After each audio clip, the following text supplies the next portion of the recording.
As a kid, I always wanted a dirt bike, but my parents said it was just too dangerous, and basically they just said no.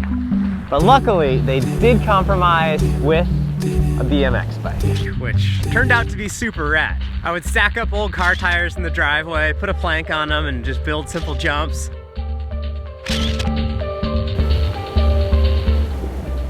This led to digging dirt jumps, and then eventually it all led to actual racing. I wasn't very good at BMX racing, and at the national level, I honestly sucked. My best friend at the time and his dad invited me out mountain biking, and I loved it. And this also had the payoff that after a few more rides, I became a way better BMX rider. That actually taught me something then that I still believe today, and that's if you want to be good at riding your bike, you need to learn how to do a ton of different things. Growing up in the Santa Cruz Mountains, I got to go to just about every Sea Otter Classic starting in around 1995. This meant that I got exposed to the mountain bike lifestyle at a very young and very impressionable age. To my childhood self, this lifestyle seems awesome. Let's get off this tree before I die.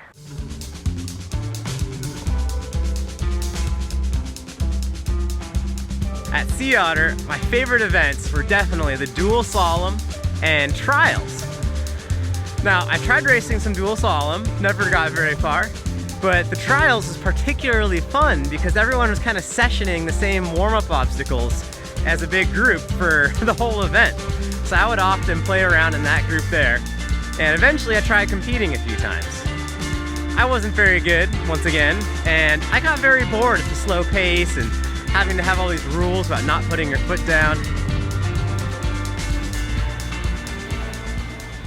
By high school, I had stopped racing BMX and mountain biked only when it was raining. Just really focused on hitting dirt jumps, riding skate parks, riding around town, the usual BMX stuff.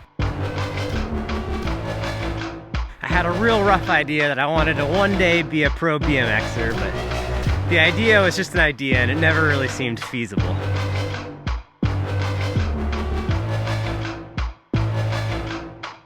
As I set off for university down at Cal Poly in San Luis Obispo, I kind of had a sneaking suspicion I'd ride more mountain bikes as I got older. My first week on campus, I attended the Cal Poly Wheelman Cycling Club meeting and pretty much understood that the race happening in a week at Parkfield was going to be the spot to check out the local scene. I borrowed a downhill bike for one run, and that run changed my life forever.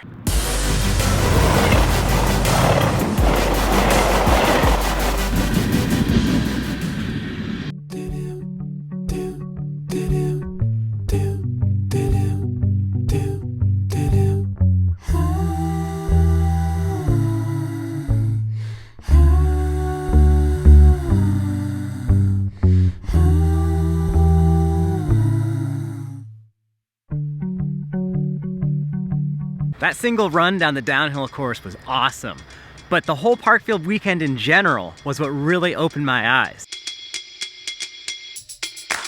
But what was really cool is that event as a whole. 300 college students are camping out well over 100 miles from the nearest city, and really the whole weekend is about riding your bike and having a good time. There we go. This made me really want to get involved with Cal Poly's collegiate cycling team, which meant every weekend we would go to a new mountain bike race. I really liked it and wanted to get a lot better, so I dedicated myself to doing tons of skills drills. Woo! Double that, double! Oh! Weed's right behind you! Let's go! Literally every day I would go outside and practice cornering, braking, jumping, everything. The collegiate racing led to getting involved with the Norba National Circuit. This is back when Norba was really big and put on a ton of good races. We would often drive to Utah and Colorado or across California for some of these events. In 2004, I actually earned an overall championship in mountain cross and gated style racing.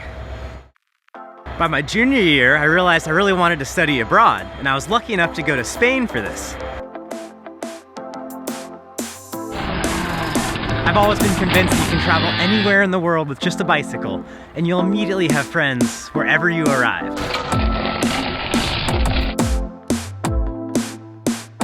Living in Alicante, Spain for that year, I raced a ton. Almost every weekend we hit a new event. More importantly, I've been traveling with this guy, Manolo Guijarro. I've been lucky enough to have been surrounded my entire life by people who live their passions, and Manolo, his son Javi, and their friend David are no different.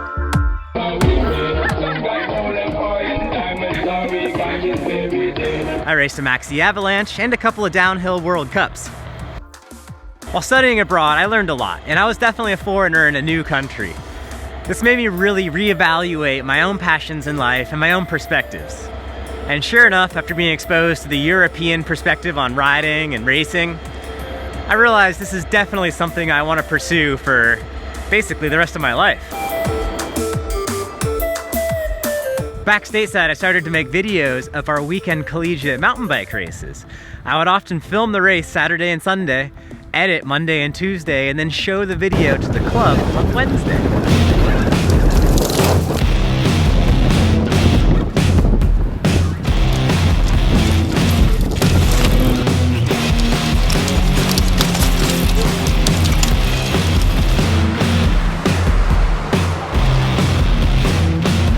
The best part of this is hearing folks get stoked seeing themselves on screen. For many of us, 2008 was a pivotal year. I'd been working 3 jobs so that I could survive and afford my first ever dirt bike. Sorry, Mom and Dad.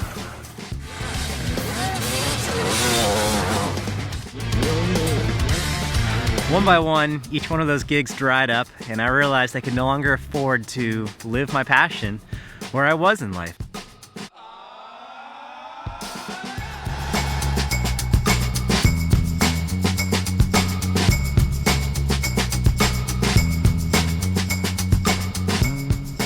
I had to grow up and get a real job. Then eventually, I found IBIS.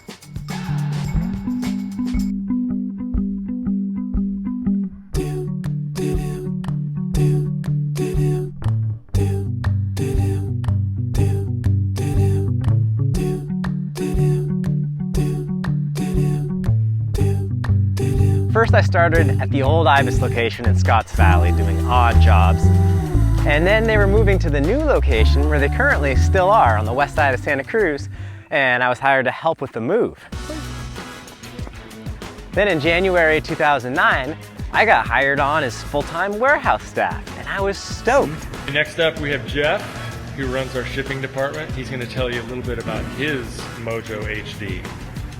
Hey, my name is Jeff. How's it going? I've been riding mountain bikes for about 15 years, racing downhill for about 10 years or so. That thing's pretty rad. And then got an RC4 coil shock in back. Usually we try and do at least 100 miles a week on this bike with this setup.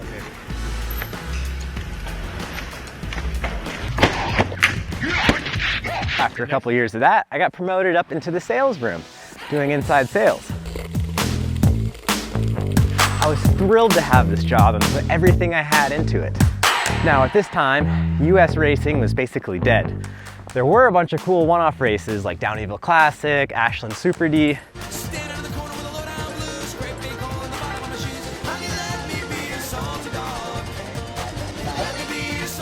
I did a whole bunch of that stuff and did okay, but it's not quite my cup of tea.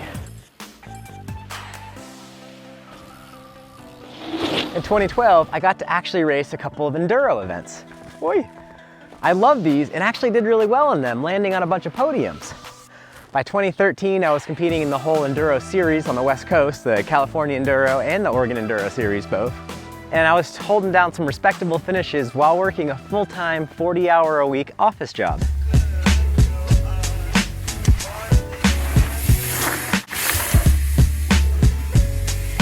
One day, a friend connected me with a young guy named Elliot Wilkinson Ray, who had just moved from Vermont out to California with hopes to become a mountain bike filmer.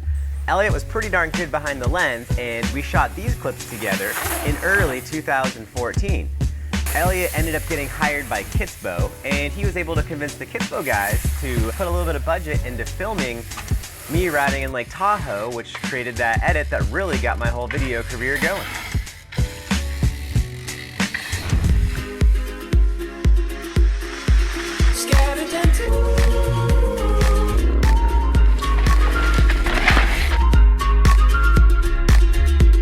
Now in March 2015, I got offered a job over at WTB managing international sales.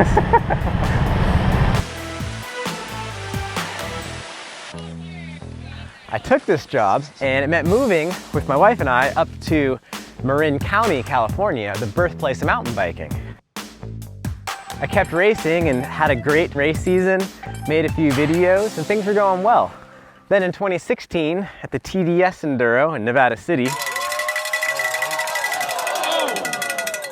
Kendall-Weed.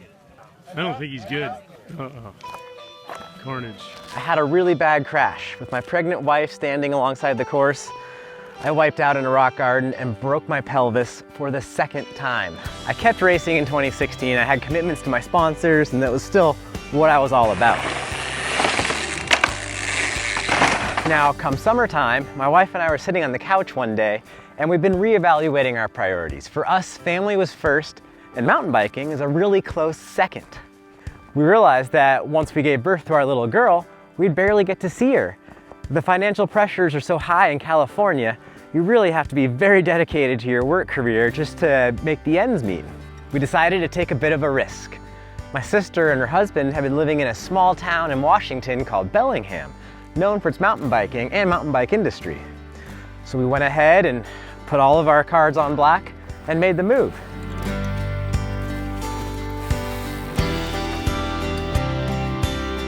For the first year in Bellingham, I was working remotely for WTB, traveling to a bunch of trade shows and the like, and I was still producing videos.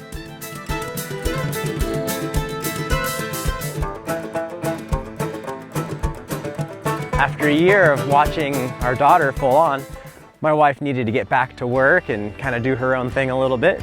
So she took a really great job in town, and we realized after a few months of both of us working, it was just too much to actually live the lifestyle we wanted to. So once again, we reevaluated our priorities, and we decided it made sense for me to leave my full-time gig at WTB and spend more time with the family, help with watching our daughter as much as I could. So I did that. And part of that meant I got to have a few hours a week to work on my content, my videos, articles, all that sort of stuff. So I started selling my old bikes off one by one and put some money into this here YouTube channel. I've got a bit of a unique perspective on the mountain bike world. I've worked on the supplier side of the industry for over a decade. I've been racing in the pro class for almost 15 years now. So I thought I could add something kind of different and unique to the content world. Now, I love mountain biking, and I've lived the lifestyle for so long now. It's just something that I always want to be a part of. Moving here to Bellingham really opened my eyes to what's possible when mountain bikers come together and can actually grow the sport into more of a mainstream activity. The amount of trail access up in Washington State in general is awesome, and this ensures that the sport will be around for a long time. As I continue with my content efforts, I want to actually help grow the sport as best I can.